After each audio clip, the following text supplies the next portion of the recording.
खंडपुराण मायबापो शक्य 1194 सर्वज्ञ उत्तरापंथी निघून गेले. तिथून भट्टोबास सर्व संत महंत रुद्रपूरला जमा झाले आणि तिथं गोविंदप्रभू महाराजाची सेवा करत आणि आपलं आचरण करत धर्माचरण करत. तर तिथं असताना भट्टोबास हे कोणाला बोलायचे नाही, कोणासंग चर्चा नाही करायची, पण चिंतन करत राहायचे, काहीतरी चिंतनातच राहायचे. हे गोष्ट चाणक्य माईम भट्टाच्या लक्षात आली. माईम भट्टानं विचारलं, भट्टो तुम्ही नेहमी ध्यानस्थ असता, चिंतस्थ असता, कशाचं चिंतन करता बरं? भट्टोबास म्हणले, मी सर्वज्ञाच्या गोसाव्यांच्या अमोघ लीळाचं चिंतन करतो. माईभट म्हणले, भट्टो तुम्हाला गोसाव्याचं सन्निधान आहे आणि त्यामुळं तुम्ही प्रत्यक्ष अनुभवलं आहे सर्वज्ञांना आणि त्यामुळं तुम्ही सर्वज्ञाच्या लीळा स्मरू शकता, आठवू शकता. परंतु इथून पुढं येणारा जो परिवार आहे त्यांनी काय आठवावं, मग त्यांच्यासाठी काय? मग भट्टोबास म्हणले, मग काय करायचं? मग मायभट्ट म्हणले, तुम्ही मला लीळा सांगा, मी लिहून काढतो आणि मग त्याचा आपण एक ग्रंथ तयार करू आणि तो समोरील पुढीला येणाऱ्या पिढीसाठी उपयोगी ठरेल. भट्टोबास म्हणले, बाबा मी तर स्वामी संघ 3.5 वर्षे राहिलो. स्वामीचा 56 वर्षाचा कालावधी आहे. तर त्या बाकीच्या लीळा मला माहीत नाही. तर मला फक्त 3.5 वर्षात जे काय घडलं, म्हणजे माझ्या विद्यमान जे काय घडलं, मी खडकुलीपासून मला सर्वज्ञाचं शेवटपर्यंत माहिती आहे, परंतु अगोदरच्या लीळा मला माहीत नाही. तर कारण मी माझी सर्वज्ञाची भेट 4 वर्षात म्हणजे 22 भेटले सर्वज्ञ आणि तिथून नंतर भट्टोबासाची भेट 4 वर्षानं झाली, म्हणजे 4 वर्षाचं सन्निधान. 22 8 वर्षाचं सन्निधान, भट्टोबासाला इतर मंडळीला 4 वर्षाचं सन्निधान. तर त्या 4 वर्षाच्या सन्निधानामधल्या लीळा मी तुम्हाला सांगू शकतो, पण पहिल्या लीळा मी तुम्हाला सांगू नाही शकत, मला माहीत नाही. तर ते म्हणले, मी जातो गावोगावी आणि जिथं जिथं भक्त मंडळी आहे त्या भक्त मंडळीला विचारतो आणि त्याचा खारडा काढून आणतो आणि तुम्हाला दाखवतो. भट्टोबासानं मान्य केलं, जा म्हणले आणि सारंग पंडित हे माईम भट्ट निघाले आणि गंगा तीराला आले. अनेक लोक भेटले त्याला जे सर्वज्ञाच्या सन्निधानी होते. त्यांच्याकडून त्यांनी लीळा तयार घेतल्या, लिहून घेतल्या. खेई भट्ट होते, खेई भट्टाच्या गावी गेले. तर खेई भट्टाच्या गावी गेल्यानंतर खेई भट्टाला लीळा विचारल्या. खेई भट्टानं एक आट टाकली, जर माझं काही घेता तुम्ही, माझं काही अन्न स्वीकारता तर मी तुम्हाला लीळा सांगतो. तर ते म्हणले, ठीक आहे, सांगा. आणि मग त्यांच्याकडे एक रोटी होती देवाने दिलेली, तर ती प्रसादाची रोटी. तर ती प्रसादाची रोटी जर तुम्ही मला, यांनी बी एक आट टाकली, ती प्रसादाची रोटी जर तुम्ही मला पाजाल, तिचं पाणी पाजाल, तर मी तुमचं काहीतरी घेईन. तर ते म्हणले, ठीक आहे ना. मग आणि असं ठरलं. आणि मग खेई भट्टच्याकडं त्यांनी एक जेवण घेतलं, म्हणजे एक अन्नदान त्यांच्या ठिकाणी लेखी लागले. तर मायबाबू, तर खेई भट हे शेतकरी, तर शेत करायचे, आऊत हाणायचे आणि मग हे आऊत हाणायचे, आऊत बंद पडू नये. आणि माई भट्टाला तर लीळा सांगायच्यात, म्हणजे मग ते जसे मागं फिरायचे त्याच्या आणि ते आऊत हाणायचे, हे त्याच्या मागं फिरायचे आणि मग ते सांगायचे यायला लीळा आणि त्या लीळा आठवून मग माई भट्ट त्या लीळा लिहून काढायचे. आणि मग असं करत करत मग ते पैठणला गेले. पैठणला सारंग पंडित होते. सारंग पंडिताची आपल्याकडे 3 उमायसा आहेत मायबाबा. आपल्या चरित्रात जर आपण पाहिलं तर 3 उमायसा येतात. एक उमायसा भट्टोबासाची लहान बहीण, ती उमायसा. एक दुसरी वाय नायकाची मुलगी, जिला जालन्याला दिलं होतं ती उमायसा, आणि तिसरी उमायसा म्हणजे सारंग पंडिताची पत्नी उमायसा. तर मग बाबा सारंग पंडिताच्या पत्नीला एक मुलगी झाली, तिचं नाव धानाईसा. आणि जी जालन्याला पत्नी बाई होती उमायसा नावाची, त्या त्या बाईला एक मुलगी झाली, तिचं नाव येलो यालायसा. माय बाबा ह्या दोन्ही मुली अतिशय चांगल्या होत्या, अतिशय भाग्यवान होत्या. त्यांना देवाचं सन्निधान लाभलं आणि त्यांच्या ठिकाणी क्रीडा करायला त्याला वेळ भेटला, तशी संधी आली खेळ भेटण्याची. आणि त्या जालन्याच्या एलोयसाला तर देवाच्या ठिकाणी म्हणजे भाऊबीज करण्याचा असा अवसर तिला प्राप्त झाला.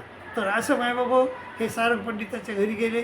सारंग पंडित हे आपलं जे गुरुकुळ होतं, सारंग पंडिताला मानत नव्हतं. सारंग पंडिताला निनाव्या असं म्हणत, निनाव्या ते उठवलेलं त्याचं नाव घेत नसत, ते निनाव्या म्हणत त्याला. कारण त्याचं कारण बी तसंच होतं. कारण ज्यावेळेस स्वामी पैठणला शेवटचा मुक्काम होता स्वामीचा, आणि त्या पैठणच्या शेवटच्या मुक्कामामध्ये ह्या रामदेवरे यादव, हेमाड पंडित, ते दुसरा त्याचे गुरु वगैरे ब्रह्मसानू वगैरे त्यांनी देवावर आरोप ठेवले, आणि त्या आरोपामध्ये ती सभा भरली. त्या सभेमध्ये हा सारंग पंडित होते. सारंग पंडितानं म्हणजे देवाचा पक्ष घेतला नाही, म्हणजे देवाचा पक्ष न घेऊ द्या, परंतु खऱ्याचा पक्ष घेतला नाही, त्यांनी खोट्याचा पक्ष घेतला. त्यामुळं सारंग पंडिताला आपलं गुरुकुळ मानत नव्हतं, त्याला खंतीचं मानत होतं. म्हणून मग माईभट देखील त्याला खंतीचेच मानत होते. तर मग माईभटाकडं आणि त्या सारंग पंडिताकडं तर लीळा होत्या. सारंग पंडिताचा देवाचा संबंध बऱ्याच काळ होता, त्यामुळं त्याला बऱ्याच लीळा माहीत होत्या. पण त्याच्याच कोणतं लीळा काढून घ्यायच्यात. मग कसं काय करावं? मग सारंग पंडितानं म्हणलं की बाबा आमचं काही एखादं अन्न हे स्वीकारा, तुम्ही एखादं भजन स्वीकारा, मग आम्ही तुम्हाला देऊ. ते म्हणले ठीक आहे. आणि मग त्यांनी लीळा सांगितलं यायला. मग शेवटी एक दिवशी जेवण तयार केलं. ते त्या उमायसा माता होती. सारंग पंडित जरी गुरुकुळाला आवडत नव्हते, पण त्यांची जी पत्नी होती उमायसा, ती लोकांना आवडायची सगळ्या जणांना, आणि खरंच ती चांगली होती. त्याची मुलगी बी चांगली होती. त्या मुलीनं आजन्म लग्न केलं नाही, आणि शेवटी त्या सारंग पंडित वारल्यानंतर त्या दोघी बी निघाल्या, आणि सारंग पंडिताचा कार्यक्रम करून क्रियाक्रम करून निघाल्या, आणि याला गेल्या, लिंब्याला गेल्या, आणि लिंब्याला जाऊन आरोसाठी. तर मायबाबा अशा ह्या होत्या पोरी, बाई आणि त्याची मुलगी असे चांगले होते त्या धर्मासाठी. आणि मग त्या सारंग पंडिताकडून मग जेवायचं ठरलं. मग बाईनं खीर वगैरे केली छानपैकी, आणि मग खीर केल्यानंतर मायबाबा खीर केल्यानंतर मग आता सारा ह्या माईभटानं जेवावं का नाही त्याच्याकडं, पण त्या सगळ्या लीळा ऐकून घेतल्या, लिहून घेतल्या, पण शेवटी त्याच्याकडे जेवाय गेले. परंतु ते म्हणले बाबा तुमच्याकडे प्रसादाचं हे रोटी आहे, ती रोटी आम्हाला काय करा, याच्यावर हे करा, प्रसादाचा लाडू आहे याच्यावर टाका थोडा, आणि मग मी ते खातो तुमचं. आणि मग त्यांनी ते वरचे वेचून घेतले, खाल्ले, परंतु वमनाच यांनी विषय उठले तिथून, म्हणजे मला कसं तरी व्हायला असं म्हणून उठले मायबाबा, आणि बाहेर गेले आणि गंगेला जाऊन जिवले. पण सारंग पंडिताचं त्याने अन्नदान स्वीकारलं नाही, त्यांचं भजन स्वीकारलं नाही.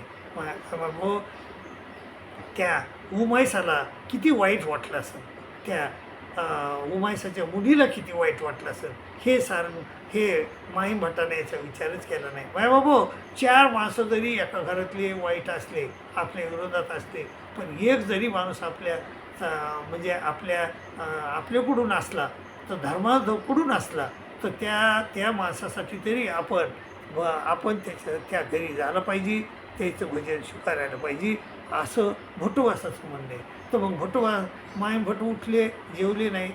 त्या उमायसा नाराज झाल्या, म्हणजे ती बाई बी नाराज झाली. सारंग पंडिताला काही वाटत नव्हतं त्याचं. परंतु मग हे ज्यावेळेस भटुवास हे माईभट सगळं आटोपून रुद्रपूरला गेले, रुद्रपूरला गेल्यानंतर त्याला कळालं की हे सारंग पंडिताकडे जेवले नाही आणि मग ते म्हणले सारंग पंडितो हे अनुचित केले तुम्ही, हे चांगलं केलं नाही, जेवायला पाहिजे होतं त्याच्यावर.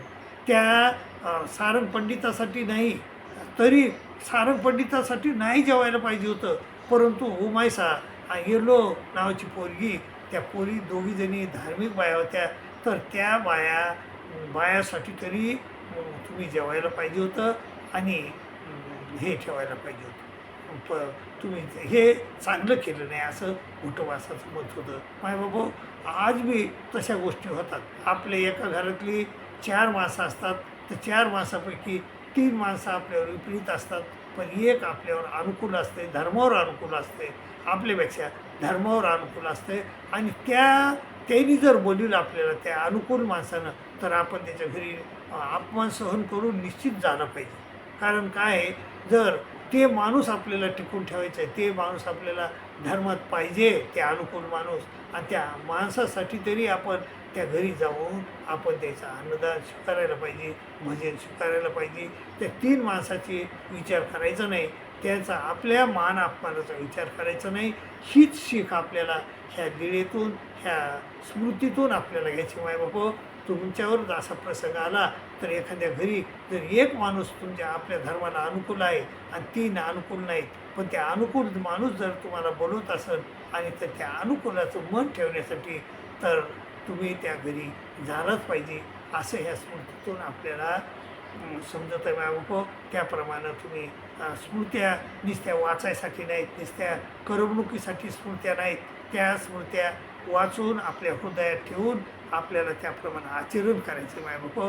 तर त्याप्रमाणे हे भुटोबासानं सांगितलं की हे मायबटो तुम्ही हे अनुचित केलं, तर तसं अनुचित आपल्याकडून घडू नये, यामुळं हा केलेला एक प्रपंच हे मायबापो हे तुम्हाला पटलं असेल तर तुम्ही त्याप्रमाणे वागा आणि आपलं भलं करून घ्या, अशी माझी नम्र विनंती करतो आणि तुमची राजा घेतो. दंडवत प्रणाम, दंडवत प्रणाम, दंडवत.